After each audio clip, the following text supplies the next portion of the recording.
Hi guys, welcome back. It's me again, Probinsianang Morena. So for today's video is I'm gonna teach you on how to book online via Vietnam Airlines.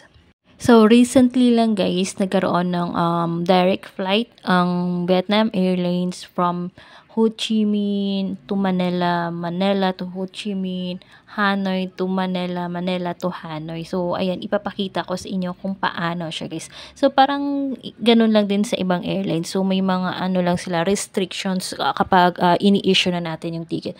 So ayan guys, search nyo lang sa Google si Vietnam Airlines, tapos lalabas na yung official website nila. So, ganito yung itsura niya.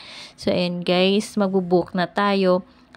Just click po round trip kung round trip yung ibubook natin, one way kung one way, tsaka multiple destinations kapag multi-city yung ibubook natin.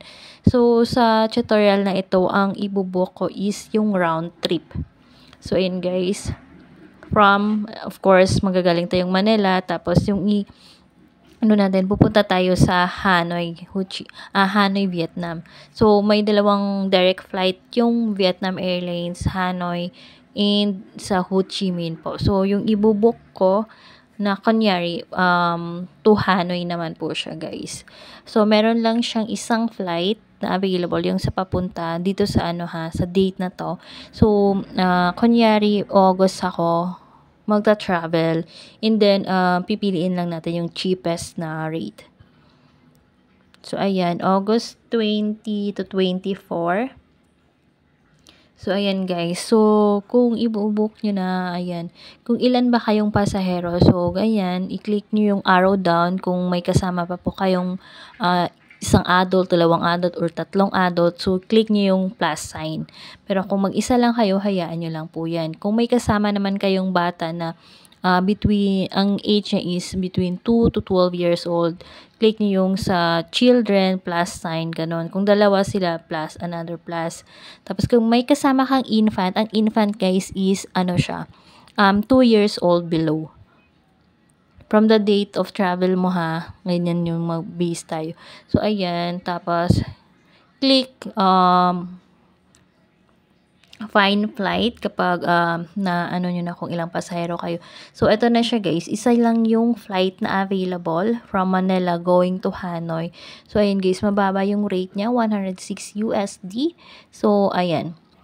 So, ito guys is economy super light. So, ito yung cheapest na flight. Tapos, basahin yung maigi guys kasi nandiyan na din yung mga restrictions ng ticket. Kung halimbawa, hindi kayo tutuloy, ika-cancel nyo, or may ipapabago kayo sa ticket kung may changes na gusto nyo. Ayan, may penalty siya na 80 USD, yung mga ganyan. So, itong economy super light, siya, cancellation or refund is not allowed. So, yan lang yung disadvantage kapag mababa yung ticket na i-avail natin. Pero kung sure ka naman na makaka-travel ka that date, okay lang naman po. So, ayan, si economy light, so, 186 USD. So, ganun din siya, guys. May mga penalty. So, ayan po. Basahin lang talaga natin ng maigi. Then, cancellation or refund. Possible naman siya. Pero, may mga penalties. So, 100 USD din yun. So, nasa iyo na po yan kung alin ang pipiliin nyo. So, ang daming economy. So, bukod sa business class, meron pang economy na madami. Mga 4 sila. So, ayan guys, hanggang pamahal siya ng pamahal, pero economy pa din naman siya. So, ayan, differences lang po doon yun sa penalties kapag may changes na gagawin. So, yung check-in baggage naman pare-parehas lang, and yung hand carry, and then meron din silang mileage. Ang mileage guys, baka meron kayo, so sa mahilig mag-travel, so mag-avail kayo ng mileage kasi parang points din yan na pwede mong gamitin kung mag-avail ka ng ticket kapag madami ka nang naipon na mileage. So, pasok ito sa mga frequent flyer. So, ayan. Tapos, kapag niya po guys, nakapili na kayo. So, ang napili ko yung pinakamababa. Click nyo po yung confirm and continue. So, ganun lang guys. Basta tapos dito, ang automatic, ito yung lalabas kapag click nyo po yung confirm and continue. Click nyo lang din itong upgrade to economy light. Ganon lang siya, guys. Basta basahin nyo po muna. Yan naman kasi is kung ano yung mga nandun sa previous page, yan lang din po. Tapos kailangan nyo lang basahin. Tapos confirm and continue, ganon lang ang i-click nyo. So madali lang din naman to mag-book. Kaya lang kailangan nyo lang basahin talaga maigi yung mga nandun na makasulat. Lalo na kung hindi pa kayo familiar sa mga booking, ganon po. So, kailangan basahin. Tapos dito guys, select naman natin yung return flight. So, dito, maaga yung pabalik din na flight kasi madaling araw. So, ang mangyayari lang, parang 3 days, 2 nights lang kayo doon sa Kahit yung binook natin is from August 20 to 24. Makikita niyo po yung flight details din kasi madaling araw, alas 12 na. 12 a.m. something. So, ayan guys, 12:05 yung departure time sa Hanoi, and then yung ang dating sa Manila is 4:20. Ayan, mababa din yung rate. So, 95 USD. Ayan. So, syempre, pipili na lang tayo dito sa 95 USD na rate, pabalik. So, ang gagawin nyo guys, kapag ganito is, di ba ang binook natin sa tickets is from August 20 to 24.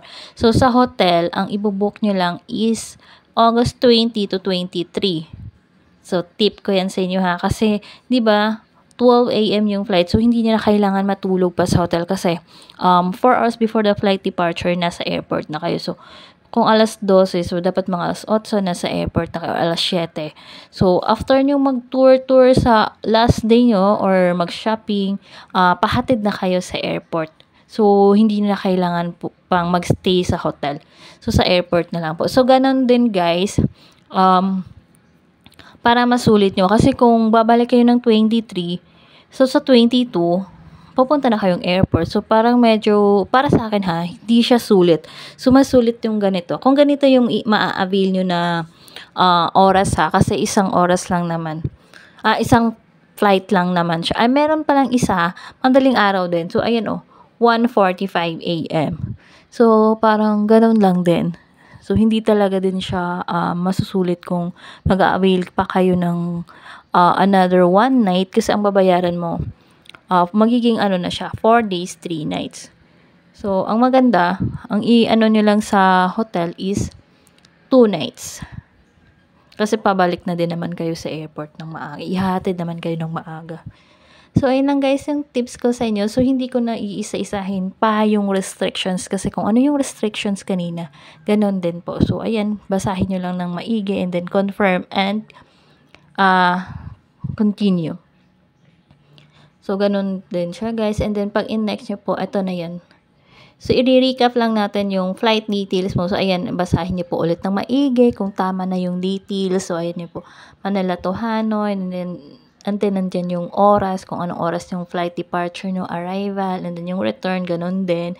So, i-double check nyo talaga kasi minsan, nagkakamali tayo ng pag-click. Akala natin, na-click na tayo ng tamang date, pero sa tabi palang date natin na-click. So, ganun lang. So, continue as guest kung wala ka namang account sa Vietnam Airlines. Kung meron, log-in and continue. Pwede din namang bago kayo mag-book, naka-login na kayo. Para hindi na kayo mag-login upon booking. So, ayun guys. Dito naman guys ay mag-i-input tayo ng ating information. So, kung ano yung nasa passport mo, dapat yan yung i-input mo. Halimbawa, kasi minsan yung iba, sa ID nila, iba yung spelling, tapos sa passport, iba yung spelling ng pangalan. So, dapat, magbe-base tayo kung alin yung, kung alin yung nasa passport natin. Yun yung tandaan nyo. Kasi ang ipipresent lang naman natin is yung passport, hindi yung ID natin. So, mas importante yung sa passport. So, ayan, basic information lang naman. Name, birthday, mobile number, email, mga ganun lang naman. So, ayan guys. Contact information. I-input nyo na. And then, hindi ko na ipapakita. Tapos, i-click nyo yung maliit na box. And then, dun sa baba, continue. Tapos, kapag na-continue nyo na, ito naman, another recap na naman, na nandiyan na yung pangalan. So, ganun lang yung gagawin guys. Tapos, i-double check nyo ulit. Tapos, nandyan yung rate kung magkano siya. So, maganda talagang i-check mo maigi, lalo na yung pangalan mo kasi kapag yun yung ipababago natin. So, may penalty. Yun na yung 80 USD or whatever. So, kasi kahit sa domestic flight nga, mahal na din po. So, ayun, kapag okay na, na-check nyo na, and next nyo na po, and then dito, ito na yung makikita nyo. Kung, di ba meron na tayong check-in baggage ng 23 kilos. So, kung gusto nyo po, dagdagan, kasi mamimili kayo doon mag-shopping. So, i-click nyo lang yung add baggage. Ganyan. Tapos, 80 USD siya, guys. Ayun. So, kung talagang magsa-shopping kayo, mas maganda na mag-a-add na kayo ng baggage upon booking kasi minsan mahirap mag-a-avail ng additional baggage kapag nakapag-book ka na ng ticket. Tapos, ayun guys, kung gusto nyo din mag-avail ng meals, pwede din, tea, tapos sofa, ayan, for your convenience.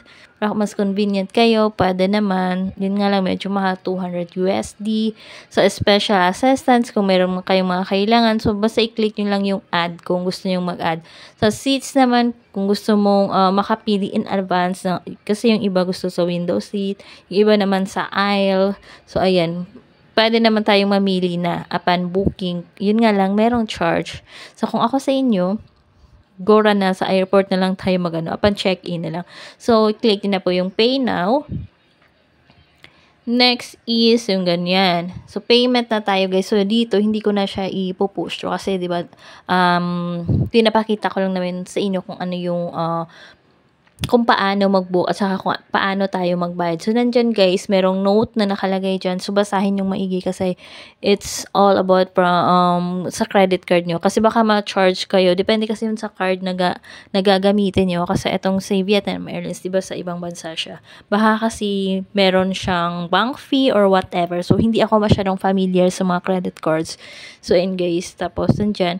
So, pwede tayong magbayad through credit card, so Alipay, WeChat Pay, Union Pay card, tapos pwede nyo din parang ipa-reserve muna guys, tapos bibigyan kayo ng ilang oras, and then ganun din, i-pay mo din naman siya online. So, parang medyo hassle to kasi pupunta ka pa sa manage booking, yung ganun. So, kung gusto mo later mo na bayaran, so i-click mo lang yung maliit na box by clicking pay later. So, ganun. Tapos, magsasend sila sa iyo ng email and then nandun yung instruction kung paano. Tapos, nandun din yung details kung hanggang kailan mo siya pwedeng bayaran or hanggang kailan yung reservation niya. Ganun lang siya, guys. Tapos, dito sa baba, nandyan yung change conditions. So, ayan. Yan yung pinaka-importante din na basahin natin para alam natin kung ano yung, kung halimbawa hindi ka tutuloy, kung meron ipababago. So, nandyan lahat ng details po. So, ayan guys. So, kung nahihirapan kayo mag-online booking kasi nga dahil doon sa payment, so, pwede nyo po akong i-contact kasi pwede ko kayong i-book online kasi nagtrabaho ako sa